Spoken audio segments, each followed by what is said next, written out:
Hello and welcome back to South African Council of Shopping Centres Research Conference with myself, Lauren Janae. I'm standing here next to another speaker at this year's event, Sash Padayachee, who spoke about research to its logical end. Sash, welcome. Thank you so much for joining us. Introduce yourself and what you do, and tell us a little bit more about yourself, please. Thank you very much. It's firstly great honor and privilege to be here attending the conference. It's amazing. I've learned already so much from the previous speakers. I'm basically a retailer that's involved in retail education and research, and that's what I've been doing for the last 2 or 3 years, having been abroad for over a decade. Tell us about what motivates you. I think the challenge of looking out of the box and finding new solutions to old problems. Things that have been taking us quite long to solve, and the crisis that we have in our country, namely the unemployment. What more can we do collectively to get this moving forward? That excites me to come up and meet with people sharing ideas around that. Now, talking about South African entrepreneurs, what advice do you give to those South African entrepreneurs?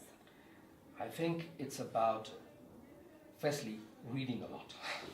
I think I meet a lot of young people and I do mentor some. It's about acquisition of knowledge and, more importantly, application of the knowledge. And the one quickest thing, or I'd rather say the thing that we should focus on, is not about getting caught in dreams of wealth and success and power, but rather taking something, adding value to it, and selling it to make, even if it is R1. The power of R1 and the ability to do so by adding value is immense, and it really is liberating. You spoke about reading a lot, you spoke about acquiring knowledge. How important is research and education to satisfy consumers throughout the country while growing retail? I think it's immensely important. If you're looking at research per se, it's on different levels. One is your own personal journey through a mall, people picking up on issues and challenges that they may face. And I think for researchers and for retailers, and the property group sector as a whole, it's about really doing what I call the worm's eye view. It's walking in the steps of the consumer, the customer, and feeling the pain, which often is taken for granted.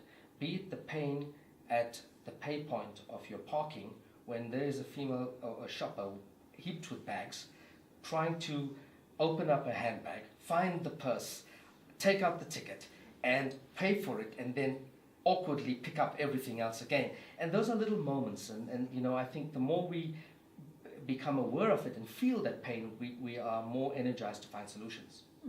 So finding solutions to those kind of problems. Mr. Padayachee, thank you so much for your time here. We really do appreciate it. You can always engage with us via our social media platforms on Twitter. So do remember the hashtag is SACSC Research Conference. So do engage with us and further this debate.